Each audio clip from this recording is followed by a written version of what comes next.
इसलिए भागवत ऐतिहासिक ग्रंथ नहीं है, भागवत एक दर्पण है जिसमें हम अपने आप को देखते हैं, अपनी गलतियों को देखते हैं।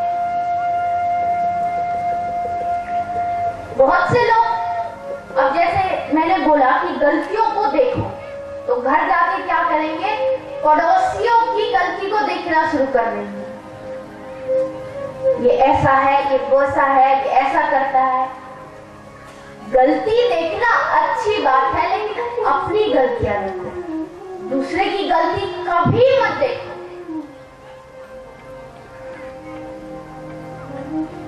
अपने हालात का कुछ एहसास नहीं है मुझको, मैंने औरों से सुना है कि परेशान हूं। हम लोग दूसरी की गलतियों को देखने में इतने मशगूल हो जाते हैं कि खुद नहीं जानते कि हमारे अंदर क्या गलती है। एक बार एक पति पत्नी थे, तो पति ने देखा कि वो जो भी बात बोलता है उसकी पत्नी उसका जवाब नहीं देती। बहुत दिन हो गए, देखता रहा, तो सोचा चलो डॉक्टर के पास जाता हूँ। डॉक्टर के पास गया और जाके बोला कि मेरी पत्नी को ऊंचा सुनाई देता है, मैं कुछ बोलता हूँ सुनती नहीं है, जवाब नहीं देती है। तो डॉक्टर बोला लो ये दवाई ले जाओ और जाके सबसे पहले 15 फीट की दूरी पर जाके, जब तुम्हारी पत्नी रसोई घर में खाना बना रही हो, तब जाके उससे पूछना कि आज खाने में क्या बनाया है। 15 फीट की दूरी पर खड़े होते। लेकिन अगर वो जवाब ना दे तो तुम 10 फीट की दूरी पर जाके फिर से पूछना। फिर भी जवाब ना दे तो 5 फीट की दूरी पर जाके पूछना। और अगर फिर भी जवाब ना दे तब तू अपनी पत्नी को इन गोलियों को खिला दे। तो बोला ठीक है। अब अपने घर गया तो रसोई घर में उसकी पत्नी खाना बना रही थी। तो 15 फीट की दूरी पर खड़े तो बोला क्या, अरे सुनती हो आज खाने में क्या बनाया है, कौन सी सब्जी है। तो थोड़ी देर खड़ा रहा, देखा कोई जवाब नहीं आया।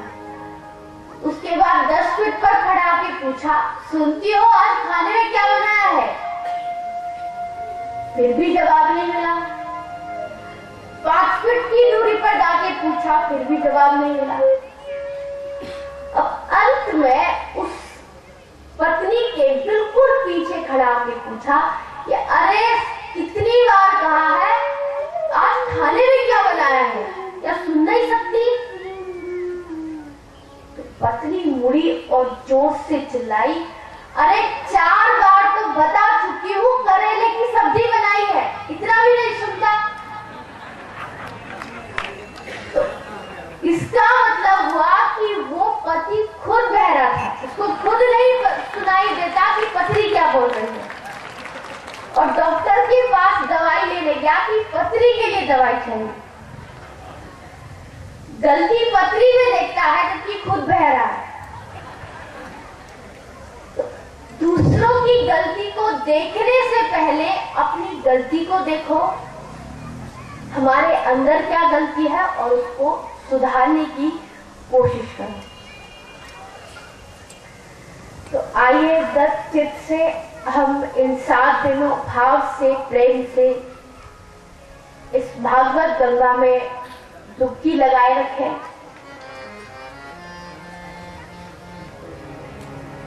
देखो यहां मैं आपको कथा सुना रही हूं। कथा कोई नई बात नहीं है, आपने कितनी बार पहले सुन चुकी है। मैं एक बात आपसे कहूं कि ग्रंथों में लिखा है कि परमात्मा एक है, उसके नाम अनेक है। तो क्या ये बात आप सब लोग नहीं जानते? बताइए, क्या आप लोग इस बात को नहीं जानते? परमात्मा एक है, उसके नाम अनेक है। सभी जानते हैं इस बात को कि परमात्मा एक है, उसके नाम अनेक है। भगवान का भजन करना चाहिए, लेकिन बार बार कथा सुनाने का यही अर्थ होता है कि आपको वो सारी बातें दोबारा से रिमाइंड हो जाए। जैसे एक पति है, बहुत भुलक्कड़ है, पत्नी कुछ बोलती है, भूल जाता है। तो पत्नी बोली कि अजय आज आते टाइम ज्वेलर्स से मेरा एक हार पड़ा है, उसको लेके आना। तो पति बोला ठीक है, ले आऊंगा। लेकिन पत्नी जानती है कि मेरा पति बहुत व्यस्त रहता है, कामों में भूल जाएगा, इसलिए उसने क्या किया, उसके जो रुमाल हैंकी खोला और उसके अंदर एक पर्ची में लिख दिया कि सुनार से मेरा हार लेके आना है, और उसके जेब में रख दिया। पति गया, ऑफिस में काम किया, तो जैसे पसीने आए रुमाल निकाला, पोंछने लगा। जैसे पोंछा तो उस पर चिट निकली, पढ़ा, याद आ गया, बोले हाँ आज तो ज्वेलर से उसका हार लेके जाना है। तो सोचा कि अभी काम कर लूं तब लेके जाऊंगा, जेब में रुमाल रख लिया। ये काम करते करते फिर भूल गया। फिर खाना खाने बैठा, हाथ धोए, उसके बाद फिर हैंकी से रुमाल से पोंछने लगा, तो फिर से याद आ गया कि पत्नी का आज हार लेके जाना है। फिर काम में व्यस्त हो गया, फिर भूल गया। मंदिर में भगवान के दर्शन करने गया, पुजारी जी ने प्रसाद दिया, तो जैसे प्रसाद दिया, रुमाल निकाला प्रसाद लेने के लिए, फिर से याद आ गया कि आज पत्नी का हार लेके जाना है। तो अंत में वो हार लेके घर पहुंच जाता है। तो उसी तरह हम सभी जानते हैं भागवत में क्या है, भगवान कृष्ण की लीला है, भगवान कृष्ण की कथा है।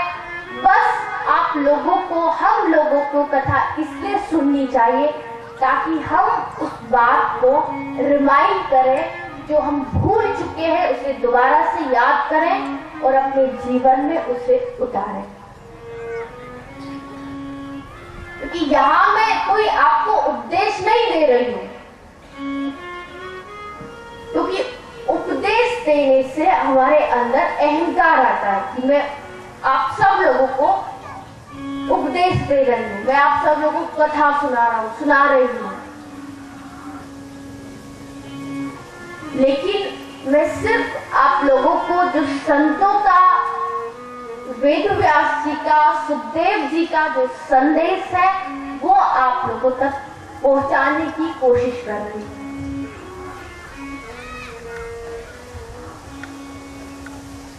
देखो,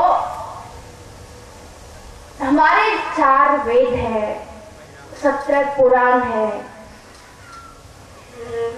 तो 4 वेदों को खोल करके देखो, पढ़ो, तो उसने लिखा है कि आदमी को काम, क्रोध, लोभ, मोह छोड़ देना चाहिए, त्याग देना चाहिए।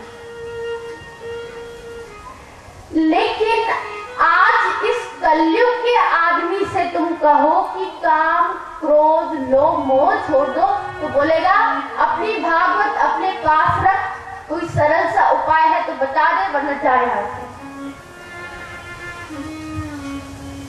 अरे काम, क्रोध, लोभ, मोह की तो बात छोड़ ही दो। आज का मनुष्य एक साधारण सी चीज नहीं त्याग सकता। आप खुद अपने आप हिसाब लगाओ, आप कथा में आए हो तो किसके जूते चप्पल बाहर उतरे हुए, जरा हाथ उठाना।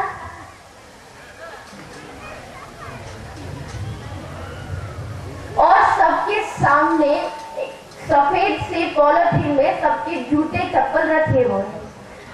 इनको पूछो कथा में क्यों लेके आए हैं, तो बोलेंगे अरे बाहर से चोरी हो गए, तो अभी कल ही घर